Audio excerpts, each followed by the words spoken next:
Hello, my name is Eric Meyers, and I am the author of the recently published book, An Accidental Archaeologist. I am Emeritus Professor, Bernice and Morton Lerner, Emeritus Professor of Biblical Studies, Jewish Studies, and Religious Studies.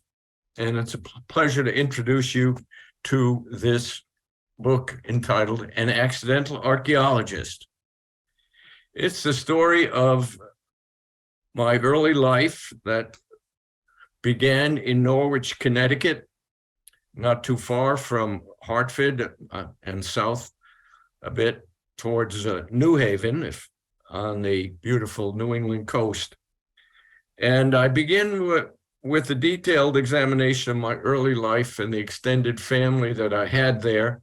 My father was a Holocaust refugee, lost many of his family in the Nazi Holocaust.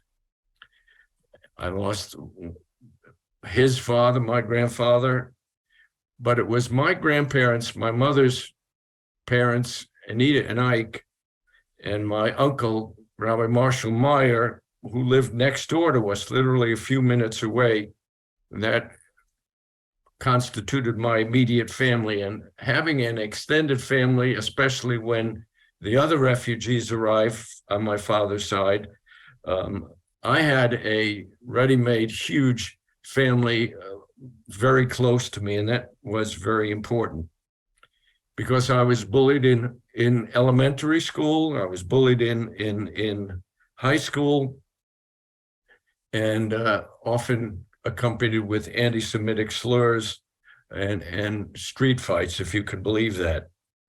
But the Germans introduced me to high culture, music especially, and the stories of, the early lives, and my mother and her parents, their lives before they left to Connecticut after the stock market crash of 1929.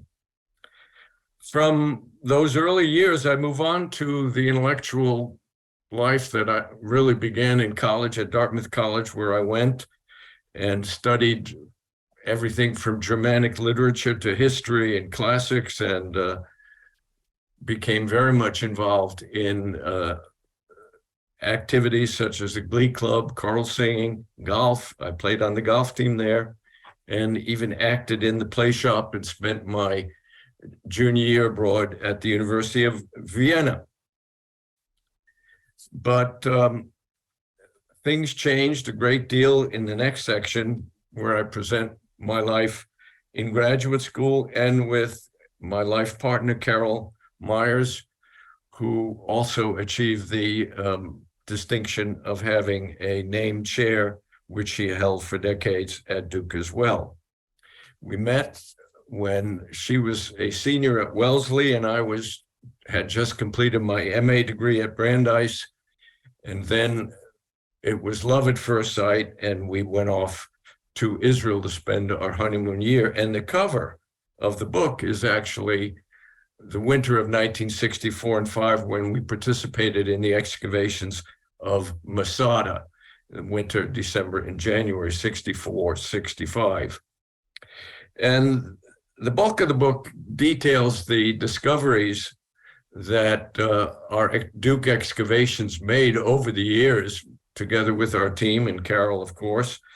And the first one being, the most famous one being the one that coincided with Raiders of the Lost Ark, when we made People magazine feature and television, and made us stars overnight because they had misunderstood the nature of the find, which was an ark of a synagogue, which they call the Ark, the Lost Ark of the movie. And that's recounted in some detail in the book, and it's lots of fun, and we had lots of fun doing it.